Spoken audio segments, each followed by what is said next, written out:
Good evening, everybody. Hope everyone's doing good. I get to do my prominent figure on Giovanni Belzoni. He's known as the Great Belzoni, Italian explorer and pioneer archaeologist of Egyptian antiquities. Um, Seems to be a lot of controversy that surrounds, Mr. Belzoni.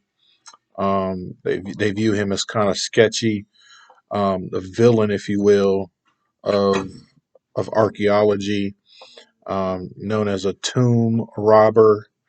Um, some kind of compare him to kind of like an Indiana Jones, if you will.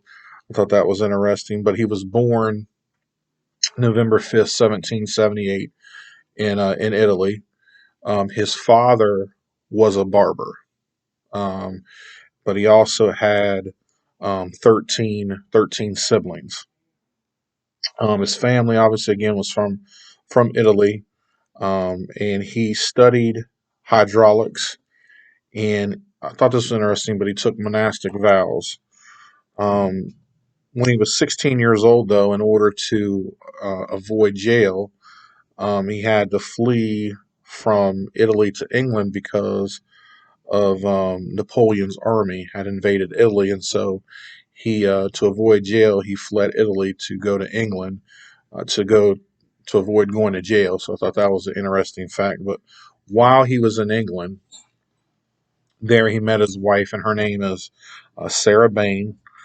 Um, One of the things I thought that was very interesting about Belzoni that is brought up by the various writers that I read was that he was a very well built, handsome man, impressive in stature and figure.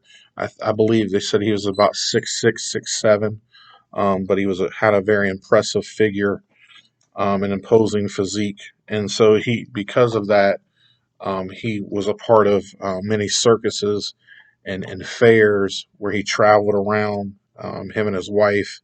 One of the most prominent theaters that he was a part of was called the London Sadler Theater, where he was known as Samson in that theater, and where he balanced 12 people on an iron frame. So yeah, he was a very imposing man, a very strong man. Um, on his travels, though, while throughout these circuses, he met a man named Muhammad Ali, not the boxer, but Muhammad Ali, a pasher of Egypt, and he wanted to show him his hydraulic system that he had created. I guess it was unsuccessful, but he did meet a man named Henry Salt from the British consult of Egypt, and it was through that relationship that helped him discover this huge statue called Ramsey II. It was so huge that it took him, I believe, it said about 2 weeks to remove the statue. It was 7 ton. It took 17 days and 130 men to tow it across the river. Um, and my understanding is still on display at the British Museum still today. Um, he was the first man known to excavate in the Valley of Kings, uncovered 5 tombs in just a few days.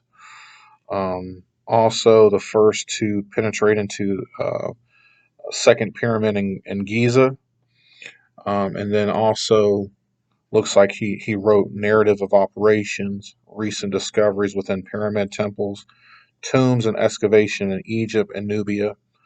Said that he also did paintings, assorted artifacts, and mummies at the Egyptian Hall in London. And one of the things I thought in closing was interesting was there was even controversy around Belzoni's death. Um, there was one writer that I read said that he may have been murdered, but I'm not sure that that's true. But there's so much controversy around him. I don't know, to take, cause the pause on that. But the consistent It said that he died due to an illness in December of 1823. But there's certainly a lot of controversy that he was a colorful figure, but a lot of controversy surrounds him. And so, hope you enjoyed this lesson on Giovanni Belzoni. Take care. Have a good night.